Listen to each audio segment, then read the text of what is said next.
Encore un mec de Dubaï.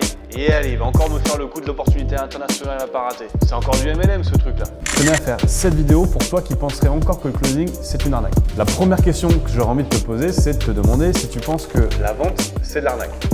de là, je présumerais que ta réponse, ça serait oui, et j'en serais pas étonné. Je suis même pas étonné que tu penses que le closing c'est une arnaque parce que même moi, la première fois que j'en ai entendu parler, j'ai cru à une farce. Et le pire, c'est qu'en plus, de mon côté, moi j'étais commercial dans la vente de crédit et d'assurance depuis plus de 8 ans. Donc s'il y a bien un mec qui aurait pas dû crier à l'arnaque, c'était moi. Maintenant, si on est 100% transparent, quand les gens découvrent le closing, c'est comment? À coup de messages qui te disent que tu peux gagner plus de 10 000 € par mois, dans un transat, au bord de la piscine avec un mojito à la main. Et les personnes qui t'en parlent, c'est soit des mecs de Dubaï, soit des gonzes en Marseille au bord d'une piscine en mode kéké, ou alors des loups de Wall Street, bien sapés, qui ont tout misé sur la chemise et le setup vidéo pour t'envoyer du rêve. Bon, et le point commun qu'ils ont, c'est surtout le discours, qui tourne encore et toujours autour des mêmes idées, indépendance financière, liberté géographique, métier d'avenir, etc. Je vais rapidement aussi te passer ces personnes qui te disent te former au métier de closer et au final te font rentrer dans un système de MLM où tu te retrouves à vendre la formation que tu as acheté. Alors oui Mireille, tu as le droit de penser que c'est de l'arnaque. Alors maintenant, toujours pour rester transparent, dans le discours, il y a des éléments qui sont pas faux. Déjà, le point sur l'indépendance financière. Beaucoup trop galvaudé, l'indépendance financière, si on enlève les paillettes et tout le morito qu'il y a derrière, c'est quoi? C'est simplement être capable de t'assumer financièrement par toi-même. Donc tu peux gagner 2 000 € par mois et être indépendant financièrement. Idem pour la liberté financière.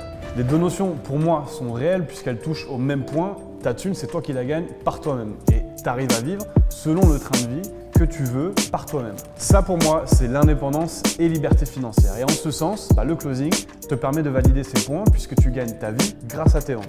Ensuite, sur la réalité terrain du métier, j'aimerais être transparent parce qu'une reconversion, c'est déjà un choix qui est compliqué à faire et à mener. Alors, autant éviter les mauvaises surprises. Des business qui recrutent, il y en a. De notre côté, chez nous, on reçoit quasiment une vingtaine de demandes d'entrepreneurs tous les mois qui nous sollicitent pour savoir si on a des closers à la recommander. Et c'est que nous, des acteurs sur le marché, il y en a plusieurs et chacun reçoit lui aussi des demandes. Donc des opportunités, oui, il y en a. Par contre, attention à la tronche des opportunités et c'est là où tu peux te retrouver comme dans La Vérité si je mens, on te fait croire que tu vas intégrer un super business et quand tu passes la porte, en fait tu te rends compte qu'à l'intérieur, c'est le poulailler, les mecs qui sont en train de taper sur des ordinateurs sans écran, etc. Donc la question, c'est pas de te demander s'il y a des opportunités, mais plutôt de te demander comment bien sélectionner la bonne opportunité. Enfin, tu vas apprendre un métier qui est ultra demandé. Les métiers de la vente sont ceux qui recrutent le plus. Certains vont appeler ça des closers, d'autres des sales, d'autres des commerciaux. Tu vas pouvoir travailler dans des secteurs qui sont larges, qui vont te proposer bien évidemment d'être en freelance. Donc du choix et des opportunités, il y en a. Maintenant, c'est comme pour tout. Tu vas avoir ceux qui critiquent toujours tout sans se renseigner. Tu vas avoir ceux qui se méfient et qui passeront jamais à l'action pour se rendre compte de la réalité.